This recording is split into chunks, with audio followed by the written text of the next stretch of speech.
depois a gente passa para vocês também esse aqui, né? Tudo bem. Então, novamente, boa tarde a todas e todos. Sempre muito bom estar com vocês no nosso encontro do NECRIM.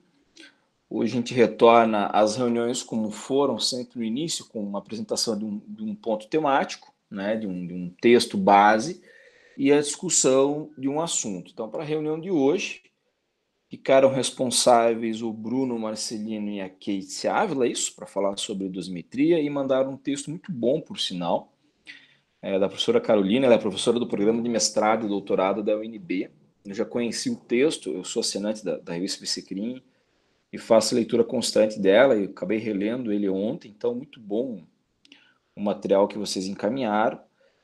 Tinha também um texto mais em espanhol, um pouco mais extenso, né? Eu confesso que eu dei o pulo só para aquele trechinho mesmo que vocês indicaram, mas acho que dá para trabalhar bem a base do material em português. Acho que é um texto muito bom, né? Com certeza deve ter sido feito em 4 mãos, ou deve ter sido o tema de TCC ali do aluno dela da UNB.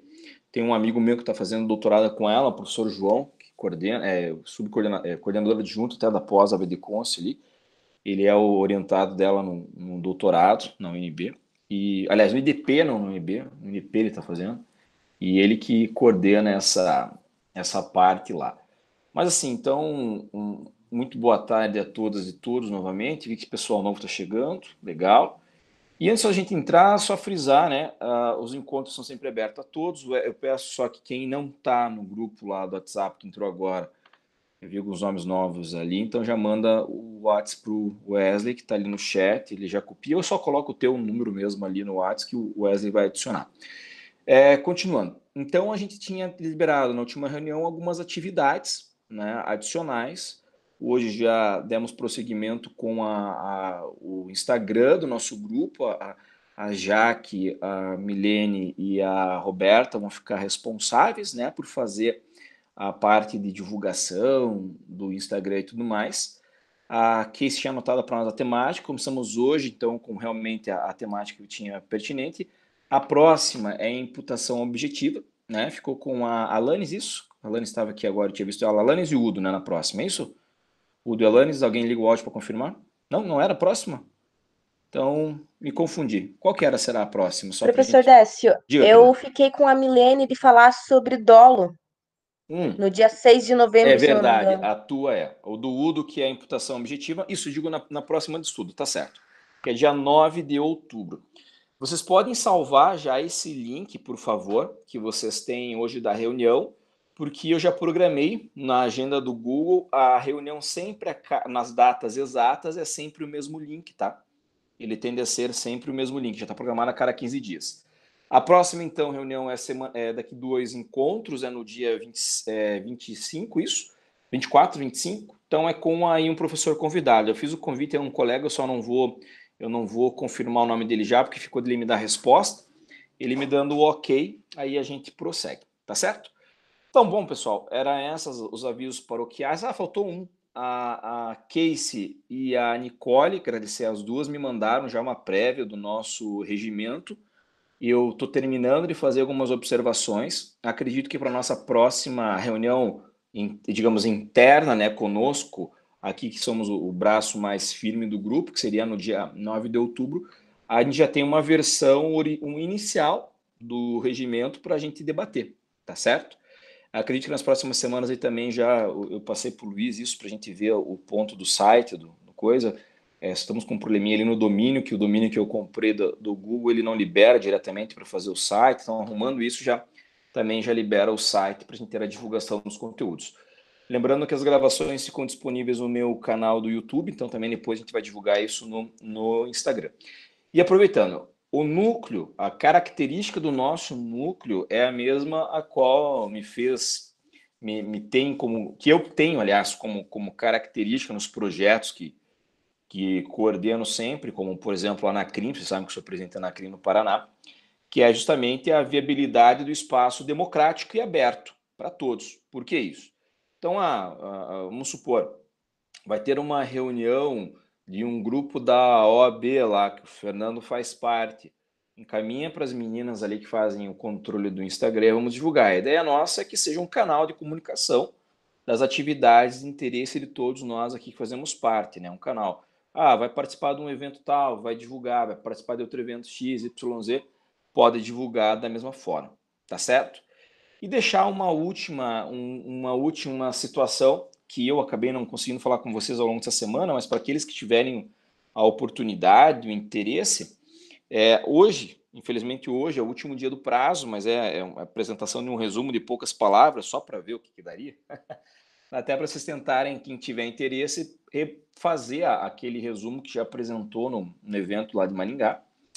Claro, modificando para não ficar um repeteco do mesmo, exatamente idêntico, da mesma atividade, fazendo mudança ali. É curioso porque a BNT ela nunca institui o que é um trabalho inédito, né?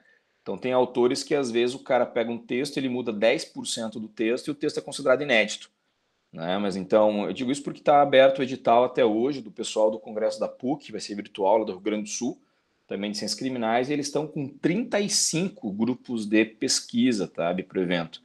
E certamente não vai ter demanda para os 35, tá? Digo isso porque conheço a maioria dos coordenadores dos GTs ali. Então, se alguém tiver, às vezes, uma coisa meio prontinha, tenta lá. Eu confesso para vocês que eu não consegui tempo nas últimas semanas para trabalhar com isso, por isso que eu não contatei vocês antes. Mas vamos lá.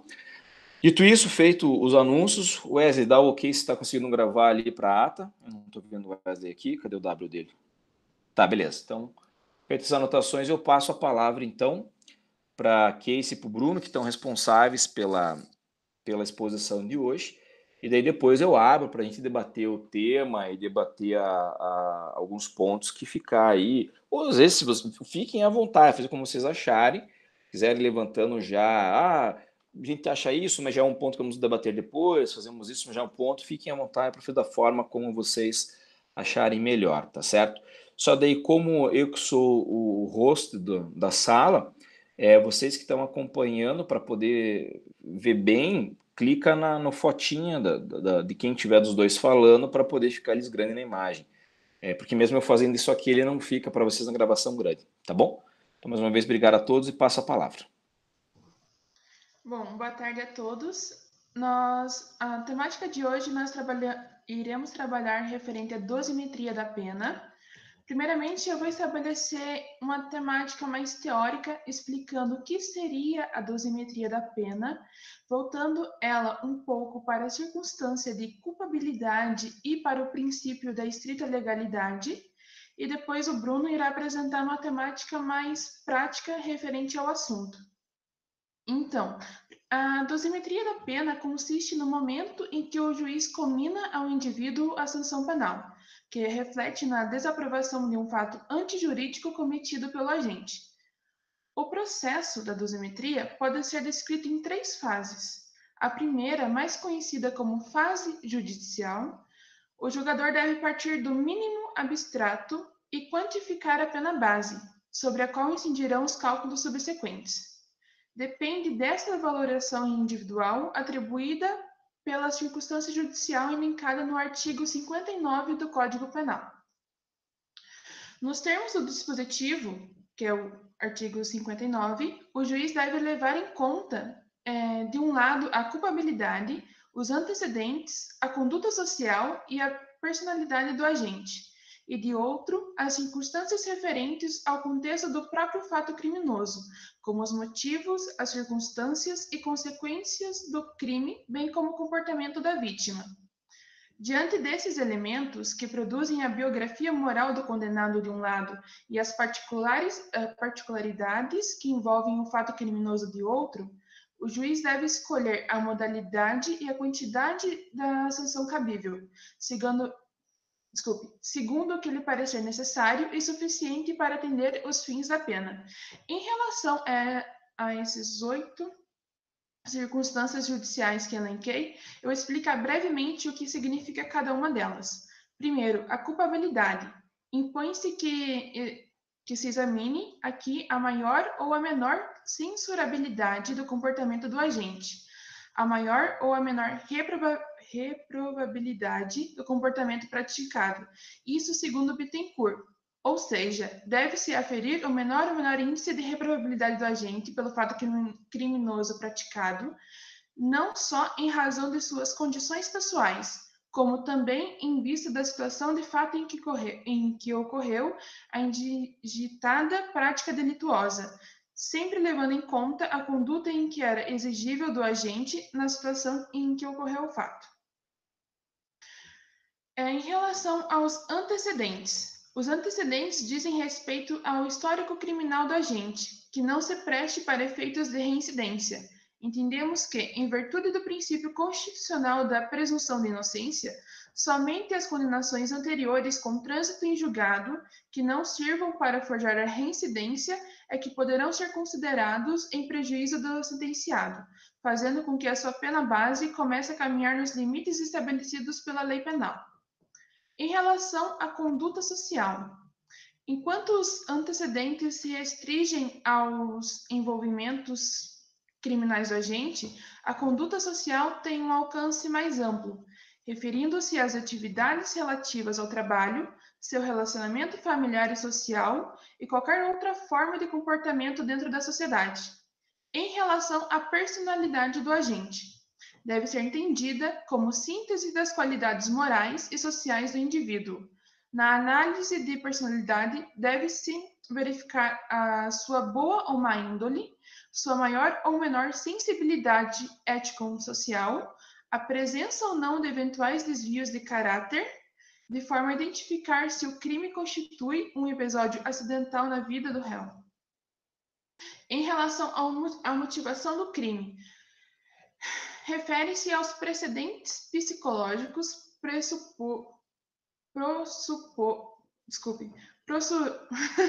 propulsores da conduta. Caso o motivo configure qualificadora, agravante ou atenuante genérica, causa de aumento ou diminuição, não poderá ser considerado como circunstância judicial, evitando bis in idem. Isso ele se refere mais para a segunda fase da dosimetria, que eu vou explicar daqui a pouquinho. Em relação às circunstâncias do crime, são as circunstâncias que cercaram a prática da infração penal e que podem ser relevantes no caso concreto. Nota-se também, quanto a essas, que não devem pesar aqui certas circunstâncias especialmente previstas no próprio tipo, ou como circunstâncias legais ou causas especiais, como, por exemplo, o repouso noturno, lugar ermo, entre outros casos estabelecidos em lei. As circunstâncias do crime são os fatores de tempo, lugar, modo de execução e excluindo-se aqueles previstos como circunstâncias legais.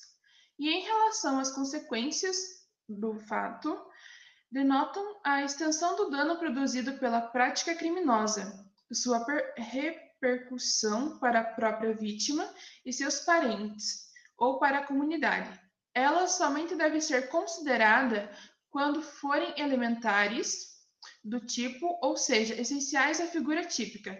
Por tal motivo, são chamadas por alguns doutrinadores de consequências extrapenais. E por último, em relação ao comportamento da vítima. A circunstância judicial do comportamento da vítima apresenta relevância nos casos de incitar, facilitar ou induzir o réu a cometer o crime. Caso contrário, se a vítima em nada contribuiu, a circunstância judicial não pode ser valorada negativamente. Assim, o comportamento da vítima, circunstância taxada como neutra, só tem relevância jurídica para minorar a pena do réu. Se a vítima contribuiu para o crime, trata-se de causa de redução de pena base. Se a vítima nada contribuiu para o crime, trata-se de circunstância neutra, ou seja, não pode-se aumentar a pena base. Em relação à segunda fase, são apreciadas as circunstâncias agravantes e atenuantes, dispostas nos artigos 61 e 65 do Código Penal, seguindo ainda o regulamento no artigo 67, qual seja, no concurso de agravantes e atenuantes, a pena deve aproximar-se do limite indicado pelas circunstâncias preponderantes, entendendo-se como tais as que resultam dos motivos determinantes do crime, da personalidade do agente e da reincidência. Em relação à terceira fase, são ponderados causas de aumento ou diminuição, expostos tanto na parte geral quanto na parte especial. Aqui, o legislador já determinou a quantificação, ou seja, a fração sobre o qual recairá na pena. No caso, essa é a única fase expressa em lei que o legislador dá uma quantificação. Na primeira e na segunda fica a critério do julgador. Então, percebe-se nesse procedimento uma carência de critérios legais e doutrinários para a quantificação das circunstâncias estabelecidas tanto na primeira quanto na segunda fase. Dessa forma, se dá a brecha à arbitrariedade desse setor, desconfigurando o instituto conhecido como a legalidade das penas. Essa ausência de uniformidade pode ser atribuída por dois fatores. O primeiro, ao não comparecimento do legislativo quanto à estipulação de valores concretos para a alteração da pena, ou seja, não ter um texto legal que expresse o número exato. O segundo seria a ausência de uma limitação material, seria a ausência de uma limitação material máxima para a quantificação da primeira fase. Esse ponto em questão é extremamente importante, pois não delimitando a valoração máxima de uma circunstância pode acarretar em uma desproporcionalidade na aplicação da pena. Ou seja, a primeira fase pode acarretar num valor substancial a ser considerado, e é a partir desse valor que a segunda e a terceira fase vão prosseguir. Agora, em razão à culpabilidade que está presente no artigo 59 do Código Penal.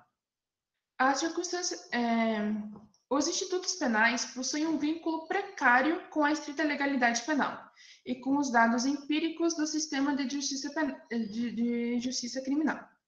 A culpabilidade figurada como quantificação de pena durante a primeira fase da metria é um dos institutos dogmáticos que revela alguns déficits empíricos normativos.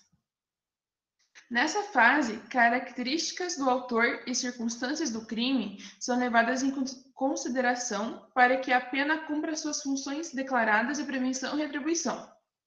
Em relação a essas deficiências que falei, o texto legislativo parte de um pressuposto de isonomia, que não alude à prática, ou seja, não considera o funcionamento seletivo do agente julgador. Em segundo, o aumento operado na pena base em elementos de direito penal do autor, isto é, nas características pessoais e nas condições de vida dos sujeitos criminalizados. A reprovação dirigida a quem o sujeito é, ao invés de referir-se ao que o sujeito fez, fere a vedação constitucional à discriminação presente no artigo 3º, inciso 4º da Constituição Federal, além de ir de encontro aos princípios penais, como a lesividade e a alteridade. O artigo 3º, inciso 4º da Constituição, conforme falei, retrata que constituem objetivos fundamentais da República Federativa do Brasil: promover o bem de todos, sem preconceitos de origem, raça, sexo, cor, idade e quaisquer outras formas de discriminação. Nessa acepção, posso dizer de forma geral que o processo de dosagem na primeira fase está combinado por elementos de direito penal do autor. A orientação preventiva não problematizada e a introdução de elementos estranhos ao conteúdo de injusto na dosimetria, portanto, denotam um exercício inconstitucional na aplicação da pena. Em relação à estrita legalidade penal, em referência a essa estrita legalidade, podemos dizer que a promoção do Estado constitucional, em sua dimensão de legitimidade formal e material, depende que se garanta a realização da legalidade estrita. Tal legalidade determina que as normas não sejam discriminatórias e não façam referências a características do que o agente da conduta é ou do modo de vida que lhe leva, afastando ocorrências do direito penal do autor. A não observância do princípio da legalidade estrita constitui os sistemas penais subjetivistas. Ao atribuírem competências discricionárias para a valoração de condições de anormalidade ou periculosidade do autor, os sistemas penais subjetivistas exigem avaliações sobre o interior e a subjetividade dos indivíduos, dissolvendo, por consequência, as garantias processuais. Os princípios de proteção à pessoa, sobretudo a vedação constitucional à discriminação, não autoriza que seja avaliada contra o réu suas condições de existência, vez que isso, tal como o enfrentamento, representa uma ocorrência de direito penal de autor. Em síntese, não é constitucionalmente válido que se analise na primeira fase da aplicação da pena as circunstâncias judiciais que levam em consideração quem o agente é e como conduz sua vida, tais como a personalidade, a conduta social e os antecedentes. Em relação aos casos práticos, o Bruno falará um pouquinho sobre o segundo texto em espanhol.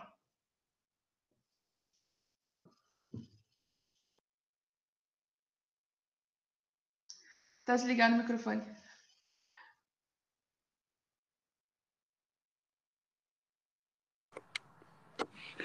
Boa tarde a todos e a todas. Tá o nome da minha mãe mais uma vez aí, eu não sei o motivo, mas para quem não me conhece, meu nome é Bruno. E quando o professor Décio sugeriu, dentro da teoria da pena, tratar das circunstâncias judiciais do artigo 59 do Código Penal, eu logo me animei para a discussão, porque recentemente eu atuei em um caso que me fez refletir um pouco sobre essa temática. Assim, eu conversei com a Casey e me permitam parabenizá-la pela exposição. É uma graduanda dedicada que prontamente me atendeu, escutou minha ideia e me ajudou a alinhar, né, a prática e a teoria para esse momento de fala. E eu ressalto a prática, visto que por mais que em alguma conjectura pode soar paradoxal, né? Eu sou muito mais um pensador da prática do que da teoria. E ainda que em nível de pós-graduação, eu sempre obtenho algumas lições nesse grupo preciosas, mas que muitas vezes ainda me deixam muito perdido em meio a algumas discussões. Mas isso não é de todo mal. Uma vez, numa conversa com a professora Luísa Borges Terra, ela me disse que no início da sua carreira ela também se sentia assim nas reuniões do grupo de pesquisa do professor Paulo César Busato. Então ela disse, se você se sente perdido é porque você está no caminho certo. E essa fala dela me marcou minha consciência, né, que de fato para se perder você tem que estar em algum caminho. Então, portanto, eu agradeço a oportunidade, professor Décio, a Casey, a todos vocês, para que eu possa seguir acompanhado nessa parte do caminho e me sentir assim um pouco mais seguro. E sem mais delongas, como prático da advocacia criminal, me vejo na tarefa diária de limitar os parâmetros das análises de subsunções de fatos às normas, em casos, né, obviamente concretos, mas sem pretensão de ensinar qualquer coisa. O que eu quero aqui é criar uma provocação, uma reflexão acerca dos limites da valoração da vetorial circunstâncias do artigo 59. Então, a grande pergunta que eu quero deixar hoje é quais são os limites objetivos e subjetivos que servem para balizar a valoração da vetorial circunstâncias. Na intenção de lançar algumas hipóteses, mas não exaurir a discussão em uma fala pretensa, quero demonstrar algumas bases de análise de tal circunstância judicial. Assim, o texto, quero dizer, assim, o trecho da tese de doutorado do professor José Luiz Gonçalves Cussac, nessa ocasião, serve muito mais para ilustrar a problemática do ponto de vista etiológico como uma questão comum não só no nosso ordenamento jurídico, do que serve para afirmar, embora também se possa fazer do ponto de vista epistemológico, toda uma causa primeira da teoria geral das circunstâncias que incide na valoração da responsabilidade penal. Então vamos tomar esse pequeno trecho, né, dessa brilhante tese e apenas como um modelo metodológico para se estruturar essa discussão, uma vez que não, de forma alguma, estou aqui para lições de direito comparado, mas com toda a humildade, demonstrar como alguma fragilidade na semântica penal sobrevetorial pode levar a sérios prejuízos das partes na análise da dosimetria da pena. No melhor entendimento, para o início da análise dos limites da vetorial circunstâncias, se faz necessário o estudo de seu conceito. E assim segue mais ou menos o trecho, né, do texto selecionado. Eu fiz uma contagem aqui rapidinha, num Ctrl F, né? Parece ter em conta, o Código Penal usa o termo circunstanciar por 32 vezes, enquanto o termo circunstanciais aparece por 26 vezes. E eu estou certo que dessas muitas vezes, ambos os termos são empregados em diferentes sentidos. Eu dei um Google, porque me falta aqui um bom dicionário, e encontrei para o termo circunstância, 2 significados. E pretendo exemplificar também. O primeiro conceitua uma condição de tempo, de lugar ou de modo que cerca ou acompanha, preze-se, um fato ou uma situação que lhe é essencial à natureza. Também destaco que seja essencial à sua natureza. E para um exemplo, espero ter escolhido um exemplo adequado, né?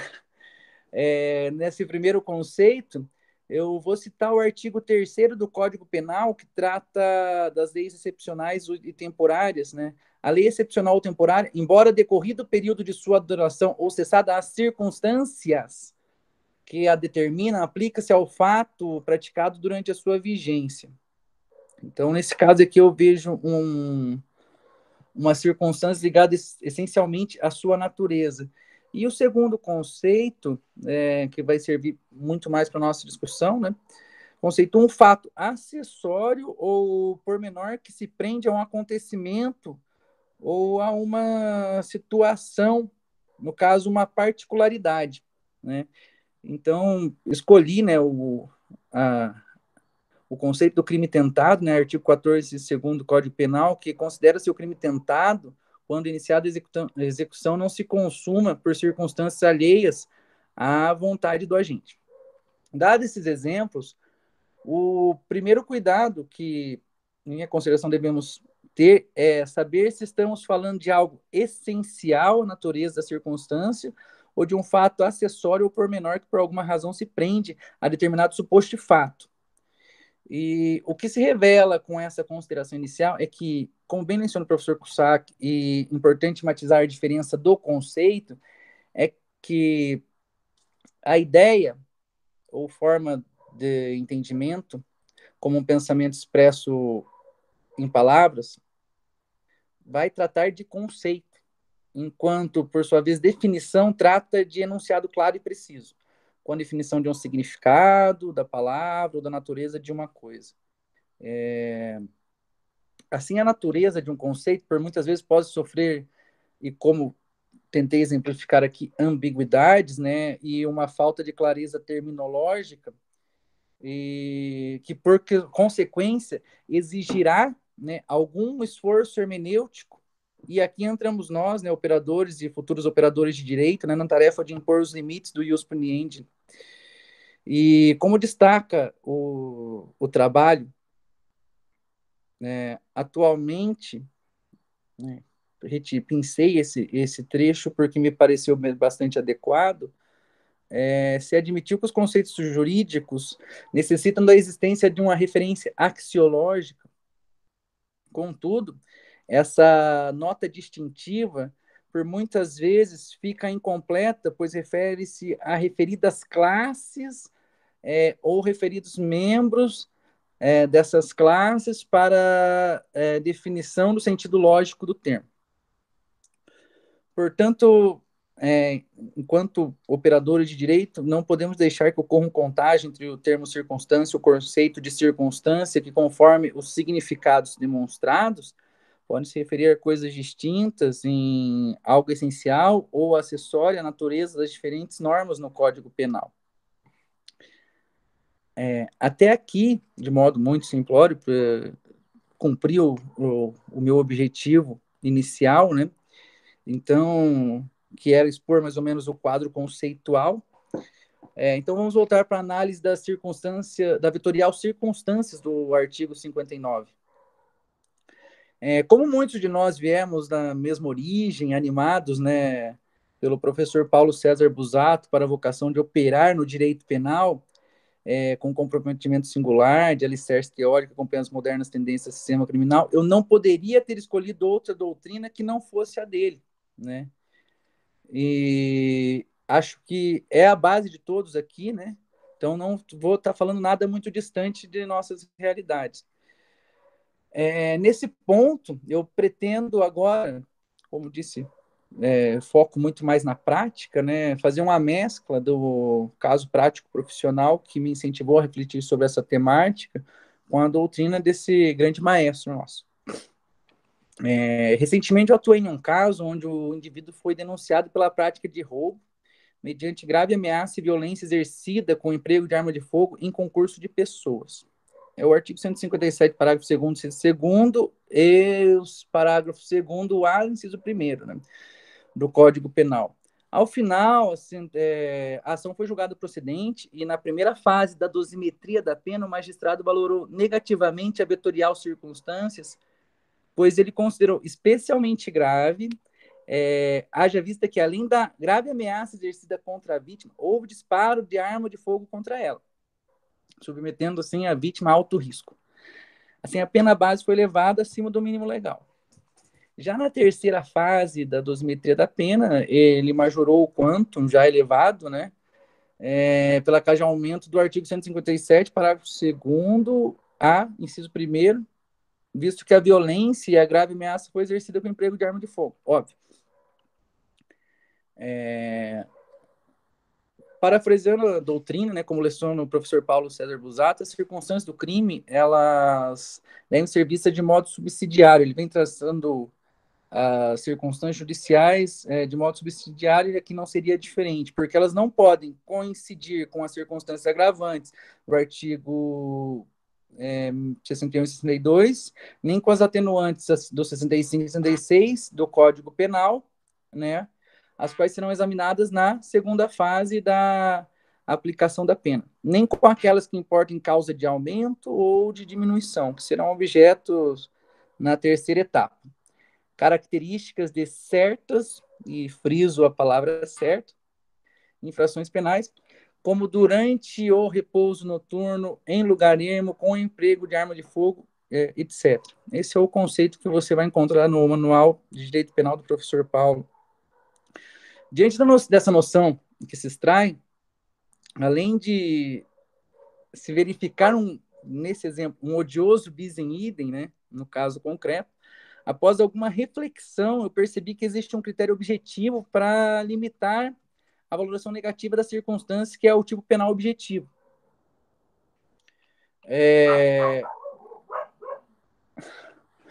O professor Paulo e a tese do professor Cusack, e no meu humilde entendimento, e por uma parte da doutrina que eu consegui fazer uma pesquisa rápida, né, tem a dizer que as circunstâncias não tratam dos elementos essenciais, o que eu entendo por essenciais, aqueles ligados à essência da natureza, como trata o primeiro significado.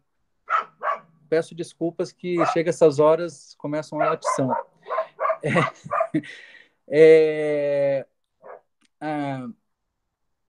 Como no exemplo dado do artigo 3º do Código Penal, né, que trata-se de casos essenciais.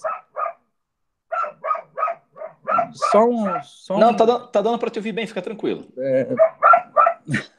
A não ser que te atrapalhe o raciocínio. Tá me atrapalhando. Então dá um grito aí com eles. Começa a andar, desliga o microfone e dá um grito com eles aí.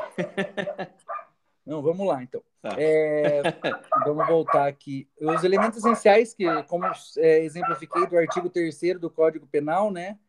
Mas as circunstâncias tratam de elementos acidentais. É isso que você vai encontrar no texto, na doutrina e em boa parte da jurisprudência, né?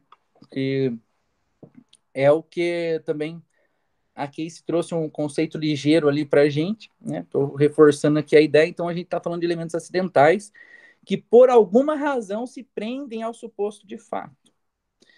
Então, me parece que encontrar esse limite objetivo não me foi o trabalho mais difícil, tanto que o recurso de apelação foi provido para afastar essa valoração negativa da vetorial circunstância, e dentro da prática me surpreendeu é o tanto de julgados que foram citados, né, e como que os juízes, muitas vezes, nessas hipóteses, eles fazem a valoração negativa quando há o efetivo emprego de arma de fogo, disparo contra a vítima, né, e ainda assim é mais fácil de trabalhar, porque isso evidentemente vai incidir na terceira fase, então não pode estar ali na primeira.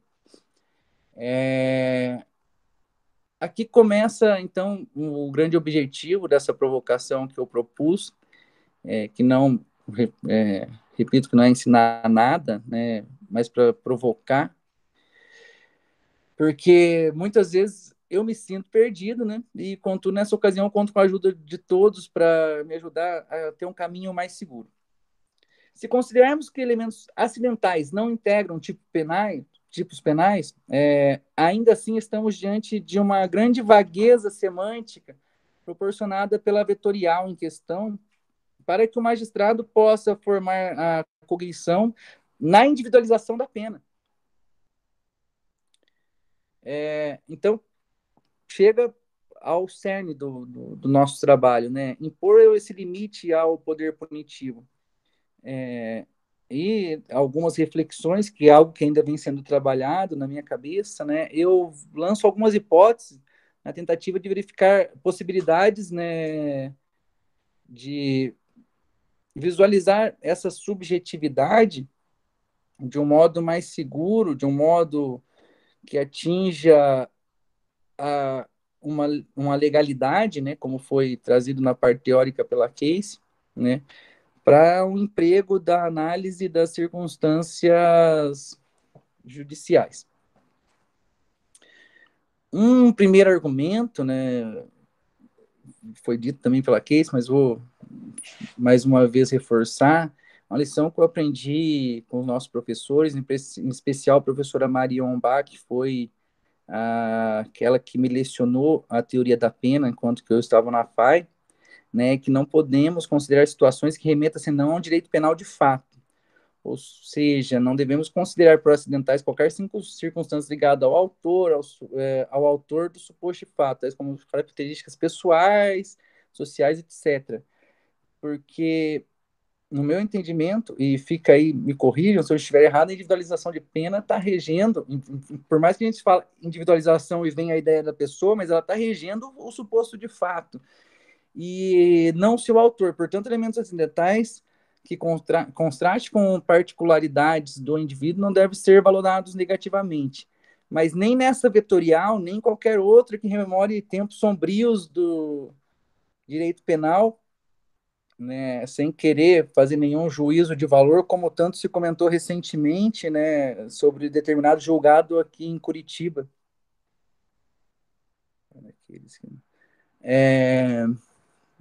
Um segundo argumento que deve estar plenamente, que serve, né, para para trilhar um caminho mais, né, seguro para essa valoração de circunstâncias no artigo 59, é que o seu acidente tem que estar demonstrado ali nos autos, né, que ele era algo realmente que necessitava integrar o suposto de fato. Mas aqui a gente entra numa discussão sobre questões probatórias, que lança a discussão a outro patamar, que é o patamar processual, então basta essa informação nesse momento. Né? E, né, eu acredito que também seja um ônus da acusação. Né? E o terceiro argumento é que não basta essa demonstração pelo órgão acusatório, mas no aspecto do decisionismo também deve essa acolhida estar devidamente motivada para a sua valoração negativa, sem que se faça por meio de conjecturas genéricas, como foi o exemplo que eu trouxe, e um caráter abstrato, né? Mas também nesse aspecto vamos adentrar em temas processuais, né? Então, somente vou até aqui nessa consideração. Em princípio, são esses argumentos que eu tentei trazer, né?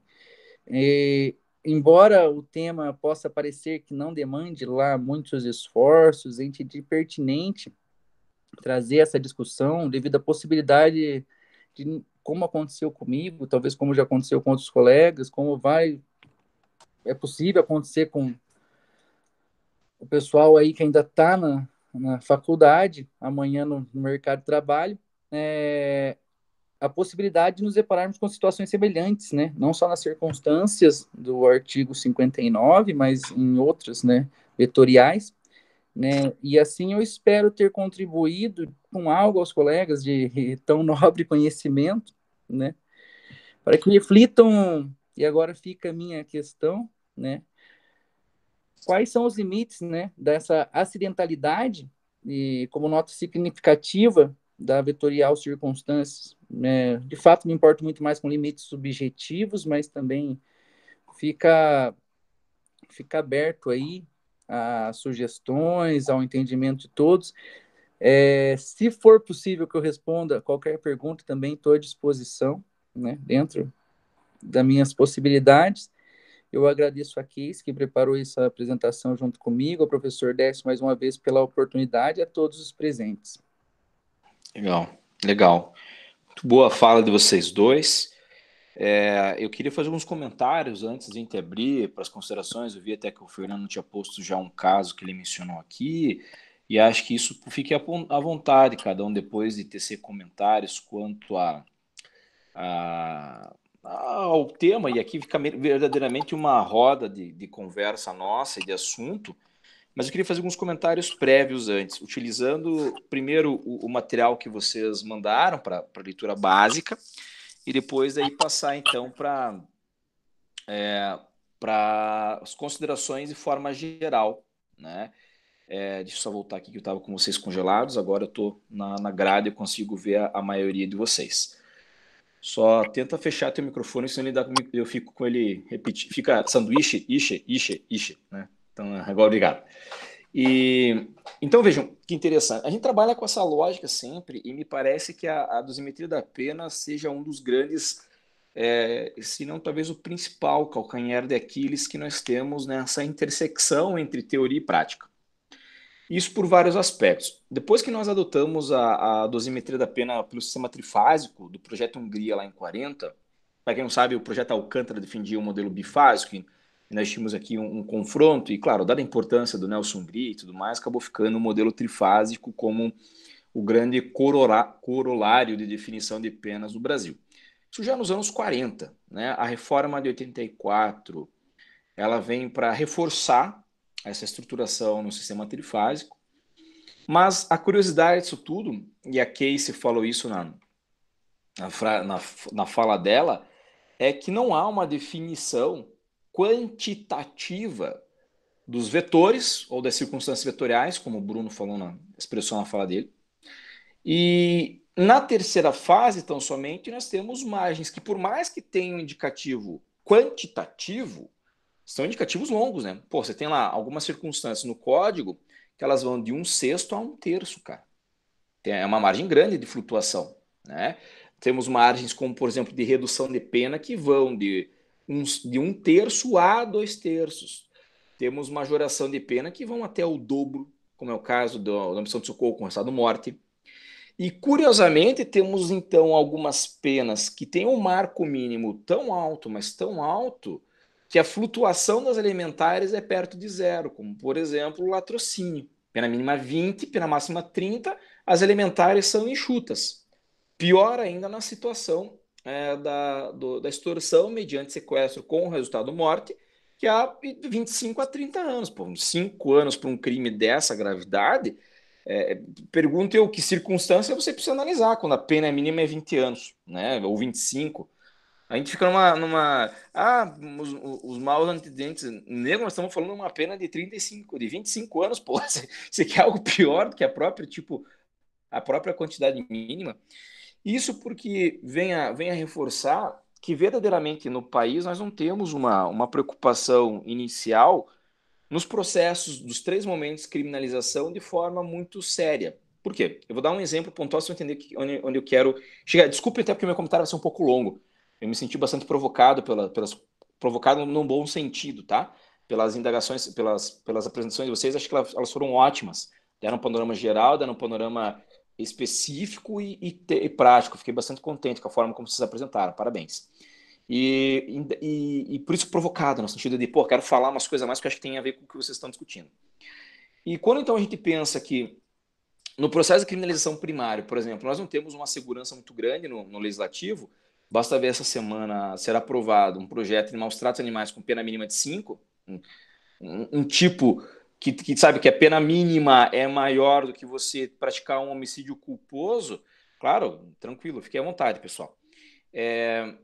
Isso já remonta para nós aqui algo que, porra, que direito penal garantista, que direito penal é esse que projeta esse campo. Então, assim, é verdadeiramente uma atividade muito grande. Para isso, sempre me remonto me recordo, melhor dizendo, a um texto do Luiz Greco, que eu gosto muito, que é um texto velho dele, para quem faz ou fez Penal 1 comigo, conhece texto, que é O Quanto Vale a Vida, de um brasileiro. Né? Um texto famoso dele no Boletim de Bicecrim de 2012, se eu não estou enganado, quando tinha a discussão do PLS, o PLS 256, não, 236, fugiu agora o número, cara. PLS 236, isso. 156 é o do processo. E nesse artigo dele, curtinho, de 2 páginas, ele faz comparações muito pontuais. Por que o furto no Brasil qualificado tem pena de 2 a 8, na Alemanha tem pena de 1 a 5, e em Portugal tem pena de 2 a 6? Ele vai falar assim, peraí, por que a vida do brasileiro realmente vale menos? Porque quando a gente fala em pena, cara, pena é tempo de vida. Não há outro sentido para pena que não tempo de vida. Isso tudo nós trazemos, então, para a mão de um judiciário tão tecnocrata quanto é o nosso, mais preocupado com números do que com qualidade do julgamento. Nós temos esse baita do problema que vocês me levantaram. Porra, primeiro, o sistema trifásico não é respeitado. Segundo, o que é definido como circunstância não expressa o sentido que deve ser. Né? Por que isso? A Alemanha enfrentou esse problema, a dogmática Alemanha enfrentou esse problema nos idos de conversão da reforma de 75. Para quem tiver interesse, eu até desliguei a câmera uma hora, fui buscar o livro. Esse aqui é um livro que eu considero dos melhores do Brasil, para dar um panorama sobre o assunto, que é do Adriano Teixeira, se chama Teoria da Aplicação da Pena. Deixa eu chegar aqui na oferta. Assim. É um livro um pouco mais carinho, não é um livro muito barato, é um livro curto, mas é um livro de uns 80 e poucos reais, aí, pela Marshall Ponce. Corresponde ao mestrado dele, feito na Alemanha, sob orientação do Bernd Schneemann, né? Mas de que é interessantíssimo fazer a leitura desse trabalho em paralelo à nossa realidade. Porque ele vai trazer vários precedentes da Alemanha, explicando e tudo mais. Quando ele vai falar assim, olha, nós não temos aqui esse sistema trifásico. Lá o juiz tem algumas delimitações de teorias que curiosamente influenciaram a nossa forma de sistema trifásico da primeira fase e nós nem sabíamos que selecionar na primeira fase. Então, por exemplo, teoria que era do espaço livre, né, que é a Spielraum Theory, que é uma teoria que possibilita ao juiz livremente definir o que ele quer sem padrão algum. Porra, vocês imaginam um negócio desse, cara. Eu fico imaginando isso com o ex-magistrado Sérgio Moro com uma liberdade absoluta sobre o Moro. O Lula tava preso 200 anos, entendeu? Porque assim, e vejam o que eu quero dizer. Quando eu falo em dosimetria, eu quero dizer que um crime de perigo abstrato não pode ter uma pena maior do que um crime de dano. Veja, não faz sentido você dar uma pena de 8 anos por uma lavagem de dinheiro, cara. Assim, não tem racionalidade alguma, né? A segunda teoria que daí batia era justamente a teoria dos níveis, né? Que é a Stellenwert Theory. É uma teoria que ela foi muito utilizada, só que ela tem uma vinculação de critérios que eles chamam de retributivos, ou teorias retributivas. E a partir dessa mudança dos anos 70, acabou que alguns autores alemães começaram a influenciar os julgados, principalmente o Schneemann foi um desses autores, que trabalharam com a ideia do que eles chamam de teoria da proporcionalidade pelo fato. Pô, o que é proporcionalidade pelo fato? E os caras vão trabalhar com base das teorias preventivas. Daí tem a tese recente da Tatiana Horley, que é uma monstro, uma professora dessa nova geração de penalistas alemães, que ela trabalha com a chamada teoria expressiva da pena, que é justamente essa vinculação do que o Bruno iniciou a fala dele fazendo. Olha, pô, eu escuto as teorias, mas, velho, o que eu faço quando tá o Zezinho que pegou o furto lá em Barracão, cara? O que o Zezinho o juiz vai dar de dosimetria da pena? E essas teorias, elas tendem a isso. Só que como a dogmática alemã ela conhece melhor o que significa proporcionalidade do que nós, porque a proporcionalidade lá não é princípio, como equivocadamente é tratado no Brasil, ela é método de solução de conflito normativo, a gente tem um debate muito mais próximo daquilo que se espera. Por quê? E aqui entra daí ao meu comentário direto à fala de vocês. Porque eles têm o que nós chamamos de teoria de resolução de casos lá. Nós não temos aqui no Brasil o chamado método de resolução de casos como formação. Por isso que a gente pega casos onde o cara fez a mesma conduta no caso A, o sujeito fez a mesma conduta no caso B, e você vai ter uma diferença entre eles de pena de 5 anos. Né? Então, assim, isso, se para vocês não é chocante, para mim é muito. Veja, você pega um homicídio triplamente qualificado, como o caso do Nardoni, deu 30 e poucos anos de pena. Você pega um homicídio triplamente qualificado sem a mídia, dá 18. Então, algo de errado tem que ser aqui revelado, né? Desvendado, né? Esse problema. Então, dito isso, eu queria começar pelo texto 1. Fiz essa nota introdutória, texto 1. No texto 1, que é esse da professora Carolina, eu acho ele maravilhoso porque ele vai no que eu considero ser a jugular do problema do direito penal brasileiro, né? Que é por onde a gente estuda. Né? O texto ele começa falando, olha, eu fiz levantamento de algumas faculdades, pegaram o UFSC, o UNB, o FRJ e o Unitins, né, que é estadual do Tocantins, e nessa divisão eles foram lá nos planos de ensino das faculdades ver quais livros estão indicados. E, curiosamente, né, você vê que os livros são os mesmos nessas faculdades. Mirabete e o outro, acho que era da Madre de Jesus, né, uma coisa assim. Mas o mais indicado era o do Mirabete. E veja que a gente não está falando assim de um livro ruim, sabe? Estamos falando de um livro que é de uma realidade que não é nossa. Né? E quando a gente está gravado, a gente fica um pouco mais de tato, né, no comentário sobre a obra, porque o livro é ruim pra cacete, né? Essa é a verdade, né? Então, assim, e curiosamente, para quem me conhece, sabe que eu sou muito chato com autores, mas o código comentado que o Mirabete tinha, que ele já é falecido, né? Porra, era um baita no código comentado. Era o código que você tinha que ter, cara, embaixo do braço para a segunda e terceira fase para qualquer concurso do país, para promotor e juiz, cara. Porque ele era do judiciário de São Paulo, se eu não me engano, e era um baita, ele era, digamos assim, um NUT da época. Tinha essa mesma expressividade. E por que talvez, e aqui eu atribuo que ele se tornou mais famoso por duas razões. Uma porque era um magistrado de renome interno, como acontece com o NUT, ele é extremamente respeitado dentro do TJ de São Paulo. E segundo, porque as editoras dele era a Saraiva, essas editoras elas fizeram doações às faculdades durante muitos anos. Então, por exemplo, eu fui professor numa faculdade no interior de São Paulo, quando comecei a lecionar, onde obrigatoriamente eu tinha que citar no plano de ensino a coleção inteira do Capês. Cara, vinha todo ano, coleção inteira nova, zero bala. Porra, eu no começo eu não sabia que era doação. Aí eu fui conversar com a minha chefe, falei, pô, era Cláudia o nome dela. Falei, professora Cláudia, veja, por que será que a gente não compra outro livro então? Vamos comprar outro autor. E ela respondeu, dessa a gente não compra, a gente ganha. Por isso que você tem que usar esse. Eu falei, tá bom, né? Realidade que se tinha à época, né? Putz, então paciência, mas aonde que a gente quer chegar nisso? Que talvez sejam justamente nesse ponto, porque são doutrinas que não chegam nem perto do começo da fala do Bruno. Ele fala assim, olha, o que circunstância expressa enquanto sentido e tenta ser enquanto conceito. Porque o Cusack, para quem não conhece, ele esteve na FAI em 2017, num congresso, estava também o Vives Antônio, ele foi orientado pelo Vives, inclusive o texto é a tese dele orientada pelo Vives, e o Cusack é hoje, talvez junto com o Burhan Pérez, os dois principais autores espanhóis que seguem o modelo significativo, que foi aqui no Brasil implementado pelos escritos do Sr. Paulo e que por mim também é defendido o mesmo modelo, né?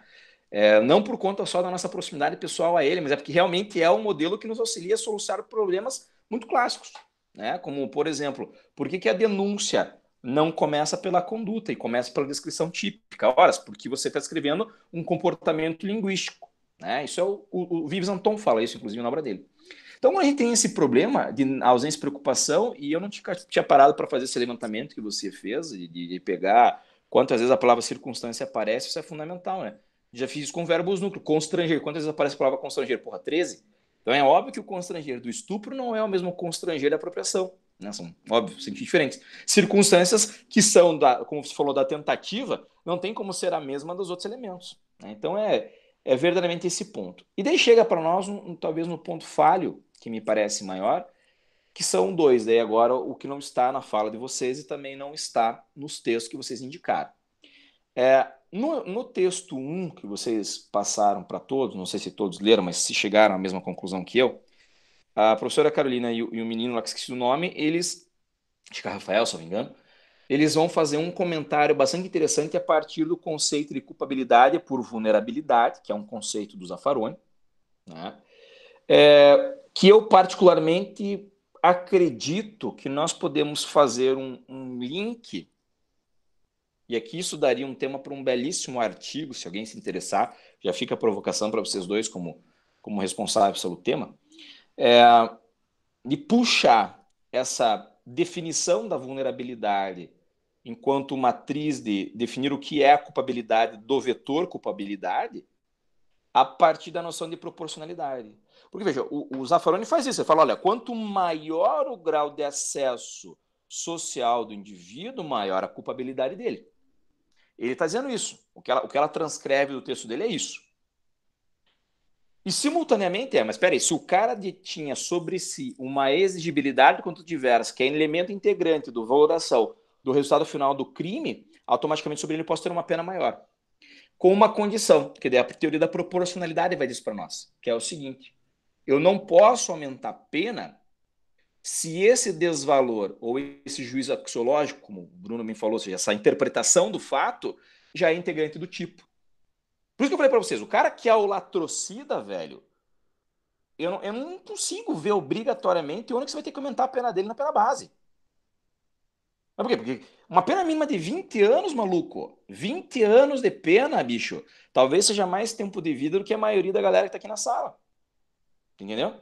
Porra, é quase metade do meu tempo de vida. Eu tenho 34 anos, pô, 20 anos, cara, é mais da metade do meu tempo de vida. E é a pena mínima do negócio. Então você pensa assim, ó, 20 anos da tua vida que você vai ficar obrigatoriamente 2/5, agora as proporções mudando, mas enfim, praticamente 44% dentro do fechado, cara. Se você projetar isso aqui da discussão para a dosimetria da pena, então nós vemos que obrigatoriamente nós temos um problema muito mais profundo para definir, cara, quanto vale cada circunstância. E vamos para o caso prático, então. Vamos para um caso prático. Essa semana eu fiz uma apelação, um caso nosso de Santa Catarina, na segunda-feira, e a discussão era a seguinte. A magistrada do caso era um caso de falsificação de documento, tá? Um rapaz alterou, ele fraudou um atestado médico para não ir trabalhar. Isso que ele fez. E a magistrada do caso aumentou a pena base em 2 anos. Por quê? Entendeu ela que, como ele respondia a 3 inquéritos policiais, isso mostrava que ele tinha uma culpabilidade absoluta. E detalhe, olha o problema da linguagem, como o saque está certo. Ela vai dizer assim, olha, a conduta social dele, beleza, ok? Aliás, perdão, eu falei errado. Ela dizia, a culpabilidade dele, por ele ter escrito à mão o atestado, mostrava que ele era muito perigoso. Não, cara, se é um atestado falso, ele vai escrever como isso?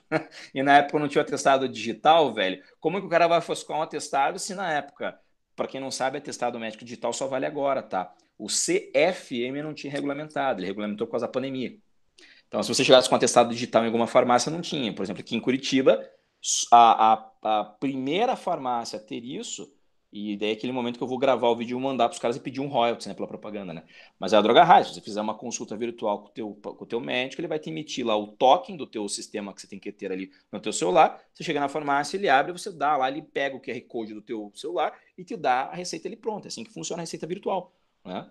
Então, assim, continuando. Então, nesse ponto, cara, aí o cara, então, tinha que ser escrito, óbvio, é elemento do tipo. Não dá para aumentar a culpabilidade do cara se ela é integrante da forma de execução do tipo, cara. Porra, não tem como aumentar. Beleza. Aí ela pegou lá o cara e viu, não, antecedentes não é antecedente, porque diz a súmula 444 do STJ que não é antecedente. Por quê? Porque diz a súmula que eu não posso usar investigações e ações, a súmula equivocadamente fala ações em curso, não processos em curso, para aumentar a pena base do cara. Beleza.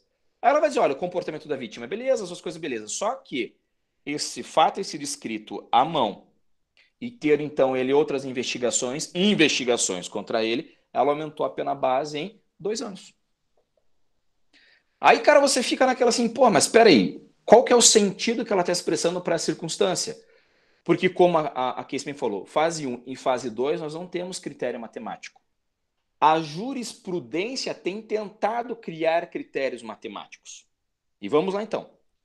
Primeira forma que temos de dosimetria de pena afirma que é o mínimo legal. É totalmente inconstitucional, Jaqueline, é absolutamente inconstitucional. Mas não digo nem inconstitucional, é porque é absurdamente o que a Case chamou de um direito penal de autor. Porque não é o que o cara fez, é porque o cara tem barba ruiva, entendeu? Tipo, não importa se o cara é um bom samaritano. O cara, mas é que ele tem algo ao qual me incomoda, entendeu? É por isso. E a forma como os 8 vetores, e para quem não sabe, eles são chamados vetores por causa de uma forma de teoria que é aplicada. Eles são como uma pesca de festa junina. Vocês sabem que a pesca de festa junina é aquela que você paga R$ 1 e você pode pegar o melhor prêmio como o pior prêmio, né? Você vai lá e pesca, né? Isso é o que nós temos ali no 8, nos 8 vetores. Porque eles servem, então, para formas de definição. O primeiro modelo que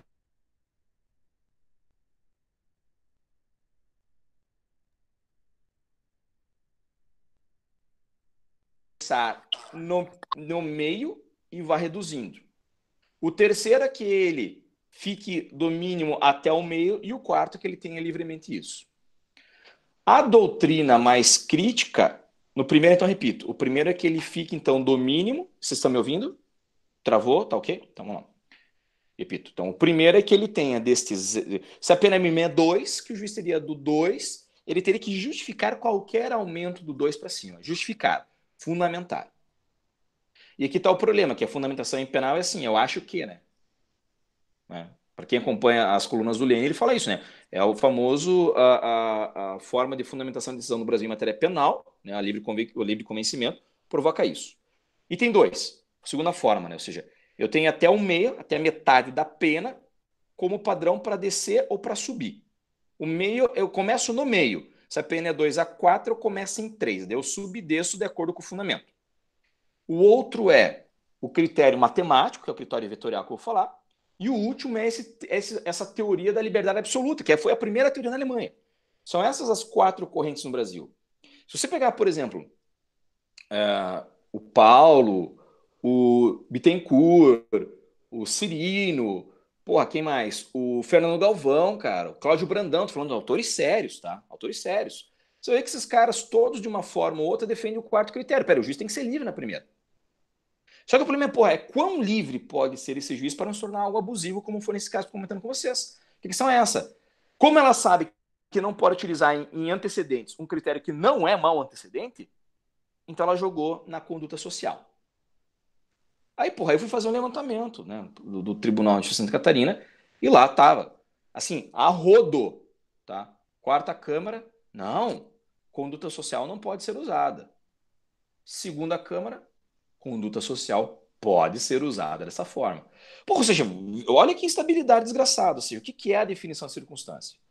Na minha ótica, o critério menos abusivo, vocês vão me achar contraditório na frase, mas o critério menos abusivo seria justamente o matemático. Se você dá um valor fixo para a culpabilidade, ou o cara tem ou não tem. Se você dá um critério fixo para maus antecedentes, o cara tem ou não tem. Mas isso é um absurdo. Eu também acho que é um absurdo. Mas dos males seria o menor. Então, o que acaba acontecendo é que, se vocês procurarem teoria do termo médio, TRF usa direto.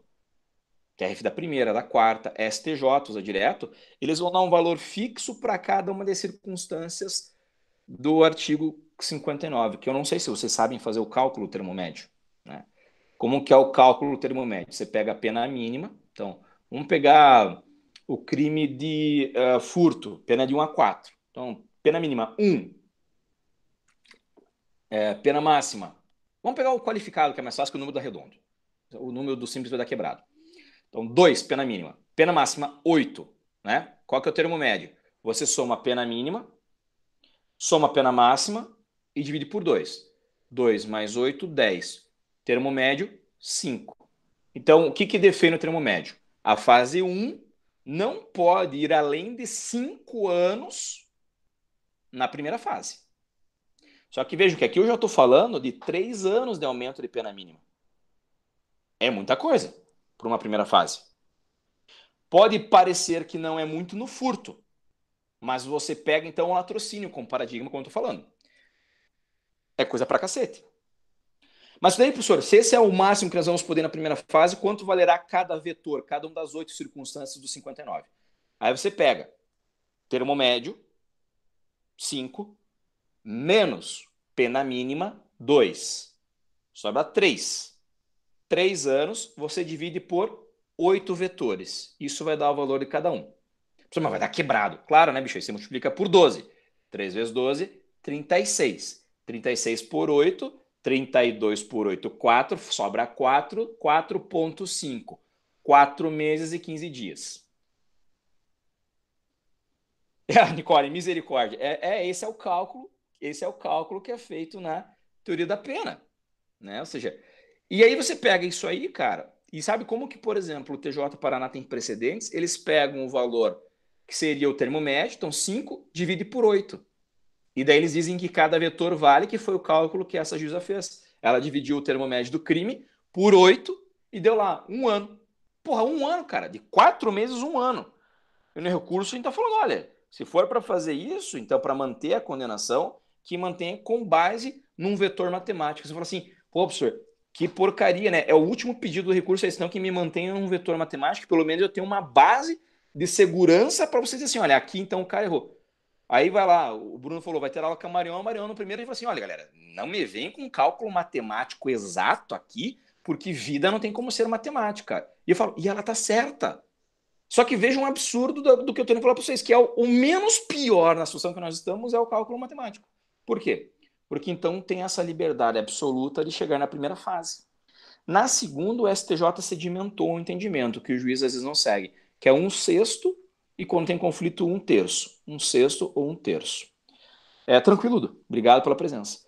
Então, para a gente poder, eu parar de falar, que eu já falei muito, mas seriam essas conotações, eu digo, precisamos realmente discutir esse campo e me parece que a solução não é, e aí aqui me parece que, claro, o livro do professor Adriano é um livro escrito na realidade alemã, temos que entender isso, não é um livro escrito na realidade brasileira, embora ele faça comentários à realidade brasileira. Para mim, o melhor livro de dosimetria do Brasil é o Penas e Medidas de Segurança do Salo de Carvalho. Eu tenho uma partezinha dele, essa parte da fase 1 eu tenho escaneada, depois eu posso compartilhar no grupo do WhatsApp ali para todo mundo ter isso aí. Não é da versão atualizada e está respeitando lá o percentual de direito autoral, né? Mas é a melhor obra, a obra mais completa, eu acho, assim, a melhor, mais fundamentada, porque o Salo, nesse livro, ele pega autores críticos e autores não críticos, confronta eles, apresenta uma teoria maravilhosa de dosimetria de pena. Mas o que eu estou falando isso para vocês, porque nenhum nem outro são a solução. A solução nossa para isso, me parece, e gostaria de ouvir os demais sobre qualquer coisa que se acharem interessante, seria partir de uma projeção de um ativismo judicial mais, não sei se a palavra certa seria essa, humanista, mas talvez, acho que a palavra seria essa, proporcional à realidade, sabe? E isso, claro, eu tenho muito pé atrás com esse ativismo, mas parece que seria uma forma, porque isso não adianta nós que não estamos no gabinete do magistrado criarmos teoria. A gente consegue confrontar a circunstância, como o Bruno bem falou, perfeito. Eu consigo confrontar a circunstância, mas eu não consigo mudar a forma, tá? Desculpa, pessoal, me alonguei demais, mas queria, se alguém tiver algum comentário para fazer, fique à vontade, até porque eu sei que vocês têm aula às 7 horas. Né? Décio, só agora essa última questão que você falou sobre o ativismo judicial. tá? Ele continuaria tendo um Estado seletista. Sim. Óbvio, continuaria do jeito que está, entendeu? Esse fato de só vai estar declarado o ativismo judicial, mas não mudaria na prática, continuaria a mesma linha. Assim. Décio, Pois não. que a Case falou assim que talvez não mudaria na prática com essa questão do ativismo judicial, né? Eu já penso que talvez mudaria caso fosse para, por exemplo, compensar assim, a irracionalidade legislativa do primeiro momento da aplicação do princípio da proporcionalidade, que é quando o legislativo, ali pensando na ofensividade do bem jurídico, aplica aquela pena em abstrato, mas daí, num segundo momento de aplicação do judiciário, por exemplo, ele poderia, como eu posso dizer, deixa eu ver, baseando assim numa interpretação extensiva e analógica, subsumindo assim um fato ou uma norma em bonam parte para o réu, né? De forma assim com que beneficiasse ele esse ativismo seria uma influência a ser seguida, por exemplo. É uma, né? Eu ainda fico um pouco mais com a crítica. Eu ainda acho que o problema disso, Alanis, seria o que nós vemos em muitos julgados, né? É aquela frase famosa, né, do direito romano, é quem vai guardiar os guardiões, né? Ou seja, qual que é o limite, né? Aí fala, não, mas aí recorre. Não, tudo bem, recorro. Só que daí que eu falei, eu dei um exemplo prático para vocês, ó. A segunda Câmara de Santa Catarina fala, não tem problema, pode fazer. A quarta fala, claro que tem problema, porra. Tira isso daí, né? Então, sim, eu confesso que eu ainda também, eu acho que o problema todo é no que se espera hoje da pena em si, sei lá. Só que daí cai, como eu falei, o problema é que não dá para ficar discutindo o porquê da pena se o cara tá dando 5 anos, onde devia dar 1. Essa que é a questão. Eu acho que a questão não é mais o porquê, é o como, né? Punir tem que punir, acabou. Né? Se o cara é comprovado que ele é autor, é comprovado que é crime e é comprovado que é ele, acabou. Acabou? Então agora é o como, né? Então não sei, mas eu acho que é um debate interessantíssimo esse que vocês levantaram. Quem mais, hein? Eu acredito que o grande trunfo que nós temos, seja no campo teórico, no campo prático, é ter essa noção de que o direito não se trata de ciência, mas sim de técnica de resolução de conflitos. A minha opinião particular, e como eu disse, eu sou um prático, né? É que o artigo 59 por inteiro, ele não tem muita sustentação e vem de uma herança que eu não tenho toda a base histórica, da dogmática para dizer, mas eu vejo efeitos muito claros de violações da estrita legalidade, dos problemas de cálculos matemáticos, porque realmente me lembrei a frase da Marion dizendo não me venha com cálculo matemático, mas ao mesmo tempo é um problema você ter isso como uma solução boa. E também, durante a graduação, o meu TCC a minha monografia foi sobre a judicialização da política criminal, que foi orientado pelo professor Lincoln à época, e eu tenho lá meu pé atrás um pouco pelas heranças que eu tenho dele, né? O professor Décio conhece o pensamento dele sobre a questão da imposição de muito direito na vida, mas sem muita proposta ainda, professor. Não tenho muita proposta. É que eu digo isso pelo seguinte, veja, vamos supor assim, né? E acho que essa colocação que a Alanis levantou é muito importante, porque se nós vamos pegar, e pelo que você falou, eu realmente estou pensando junto com vocês, eu não parei para pensar sobre isso também. Mas se a gente pegar essa forma de, olha, qual que é a matriz? Por que então ser matrifásico? Para quem vai estudar pelo Hungria, o Hungria era um baita de um defensor de um ativismo judicial. Mas, veja, a gente está falando de quem é considerado o maior penalista da história do Brasil. Mas também tem que entender o homem e a sua época. Por que isso? Porque a Hungria, por exemplo, para quem estuda a questão de gênero, a Hungria é inaceitável. A questão é básica, porra.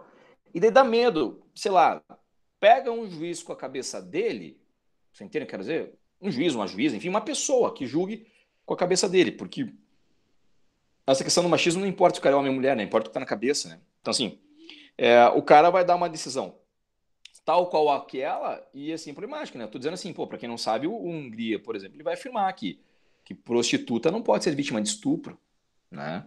E ele vai dizer, ele é o primeiro defensor de que casa de prostituição no Brasil tinha que ser legalizado, né? A frase que ele usa no tratado dele, no comentários ao Código Penal, atualizados pelo Heleno Fragoso, eu falei errado, era o Fabrini e o Heleno Fragoso, que eram os autores mais citados no texto lá que a professora Carolina passou. Claro, Daviana, fica à vontade. E ele vai dizer assim, né? Porque a casa de prostituição, prostíbulo, tem um papel de função social. É um papel de pacificador da violência. Ele não usa o termo doméstico, cara, no lar, uma coisa assim. Ele falou, olha, e ele escreve, ele disserta, ele vai desenvolvendo a ideia, não, porque tá lá o homem, né? Aí, às vezes, a mulher em casa, né, e tal, então ele vai lá e, assim, é um sistema onde ele tem lá o alívio. Veja, é isso que eu quero dizer, o problema de nós só termos essa visão muito, muito boa do ativismo é se cair numa pessoa humana julgando, né? E a verdade é essa, né? Todos nós temos as nossas pré-concepções, os nossos ou melhor dizendo, os conceitos prévios, para não fazer uma ideia de preconceito, mas um prévio conceito, no sentido de, olha, velho, isso aqui eu não consigo aceitar, né? A verdade é essa, né? Nós temos, por exemplo, pensadores críticos que se posicionam contrários ao aborto, por exemplo. O cara é crítico, mas é contrário ao aborto. Pô, se esse cara for julgar um caso desse, ele prende. Então, acho que tem esses fatores, sabe? Eu não sei. Acho que seria algo pontual. Mais alguém quer fazer algum comentário? Licença, boa noite. Eu sou novo aqui no grupo, né? Vai lá. Eu também, assim, não fiz uma leitura porque eu não sabia dos textos que tinham que ler, né, para a reunião de hoje, assim, mas eu vou utilizar a minha experiência, né? Eu estou advogando já há 4 anos e eu fiz estágio em gabinete de juiz, né, durante a faculdade. Daí tinha que fazer dosimetria todo dia, né? Também a minha leitura durante a faculdade, quem ministrou aulas para mim de Direito Penal 3 foi o Maurício Dieter, ele colocava o Juarez, né? Juarez na veia ali, no caso. Uma questão que também acredito que seja um problema na dosimetria da pena são as circunstâncias, né? Porque ela não tem uma definição, assim, nada precisa, né? Daí fica a critério da subjetividade do jogador. E é ele que vai dar, né, o tom ali na dosimetria.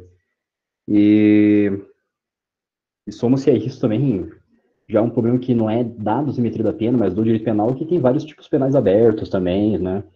Na verdade, assim, o direito penal brasileiro é o problema, né?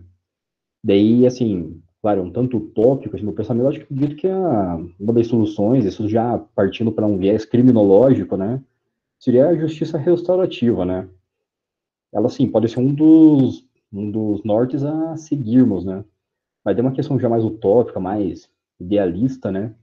Mas acho que um primeiro ponto a buscar pelo menos uma mitigação desses problemas dos dosimetria da pena seria uma melhor definição das circunstâncias, né?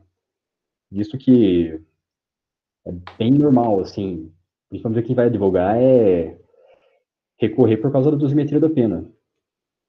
Isso já aconteceu várias vezes nas minhas atuações e várias vezes o juiz Acó foi corrigido, né, na apelação pelo Tribunal de Justiça, isso quando é corrigido, né, porque devemos lembrar que aqui no contexto paranaense, né, as câmaras criminais, isso já é um comentário mais de corredor de tribunal, né, as câmaras criminais aqui do Paraná são chamadas também de câmara de gás, né, eu não digo se a reunião está sendo gravada, se tem alguém aí que pode contar aí para algum gabinete de desembargador sobre isso, né, mas é a realidade. São bem conservadores, né, bem punitivistas, né, raramente encontramos um desembargador garantista, por mais que seria o ideal, né, do julgador ser garantista, né, mas é isso, né, acredito que uma primeira forma de mitigar esses problemas seria uma melhor definição, né, das circunstâncias da dosimetria da pena. Seria apenas isso, professor, agradeço pelo conselho da palavra. Valeu. Até eu estava fazendo um comentário quando você estava falando sobre isso, Fernando, do que a Alanis levantou aqui. Até escrever aqui, olha. Porque quando a gente coloca essa projeção de quem julga não conhece a realidade de quem é julgado, isso é um ponto central que nós temos no Brasil, também tem um outro peso muito grande, como, por exemplo, e se eu for trabalhar com a fragilidade ou da vulnerabilidade de um dos agentes, o outro que eu não for, eu estou criando expectativas diferentes sobre indivíduos que integram o mesmo grupo, né? O risco disso é se quem julga cria expectativas idênticas para pessoas de grupos diferenciados. Isso vai resultar no que a gente sabe que é a teoria normativa sistêmica do Jacobs e que automaticamente eu posso então aumentar uma punição porque o cara não preencheu a expectativa, né? Então, assim, é um ponto bastante delicado, é um ponto bem, bem entroncado. Bom, como a nossa ideia era justamente nós levantarmos esse debate do assunto hoje, e eu vou passar já para o encerramento, para poder falar sobre outras coisinhas rapidinho com vocês. Só para a gente, quem puder, fiquem à vontade, se não quiser não precisa, mas quem quiser ligar a câmera para a gente fazer só um registro aqui, eu esqueci de falar, estava mais bonito antes, tivemos 25 pessoas presentes aqui, então para quem puder, para a gente fazer um registro e publicar ali agora que temos o Instagram, né, do nosso núcleo de estudos, aí é bom que nós divulguemos sempre, quando possível, né? Mas também, se quem não quiser, assim, o Bruno não penteou o cabelo, né? Nem ele, nem o Luiz pentearam o cabelo, tudo bem, hoje eu deixo vocês ficarem sem cabelo penteado aí, né? Porra, olha o Wesley de bigode, mas tá um matador com esse bigode, hein, Wesley? Pô! Vamos lá, já um sorriso todo, dizer que era brincadeira só para fazer a descontração. Deixa eu bater o print, que só um segundo. 1, 2, 3 e... Aê! Muito bem. Pronto, registrado. Vai lá depois pro nosso Insta. Os que não apareceram o nome aqui, deixa eu bater um agora aqui com a lista de presença aqui ao lado, porque tem gente que não está com o nome aparecendo, né? Por causa que tem uma limitação aqui. Então, só mais uma vez, mais 1, 2, 3 e... Aê! Foi. Mais um, aê! Foi. Beleza. Aí já para ficar registrado para incentivar também vocês a chamarem os amigos, né, a virem participar conosco dessa forma de divulgação dos conteúdos. Repito, até o final do semestre, nosso link de reunião é sempre o mesmo. Se porventura mudar, eu jogo no grupo do WhatsApp, posto ali no Instagram. Eu acho que colocando na arte também facilita, porque antes você consegue digitar ali olhando, né, acho que fica mais fácil para todos. Tenho aí a liberdade de conversar com todos os amigos de vocês para que se façam presentes, sendo aluno ou não da FAI, porque esse nosso grupo ele está registrado na instituição como um projeto de extensão, e projeto de extensão dentro de uma instituição ele é aberto à comunidade, tem esse retorno, tá certo? Bom, dito isso para vocês, já deixamos então designado o nosso encontro para daqui 15 dias, que será no dia, só para confirmar bem exato, e a gente vai receber aqui algum convidado. Eu fiz um convite para um colega no dia 25, fiz um convite para um colega, eu estou aguardando ele só me dar o ok, ele ficou de me dar o ok até amanhã, para falar efetivamente sobre dosimetria da pena, uns aspectos críticos, né, para a gente poder fechar, porque a ideia era essa, a gente apresenta, vocês aqui do grupo apresentam, tendo essa noção basilar do assunto, nós então vamos reenviar os textos, para quem quiser dar mais uma segunda lida no material, para o dia 25, às 5h30, nós retornarmos daí com um professor para falar sobre o assunto, tá certo?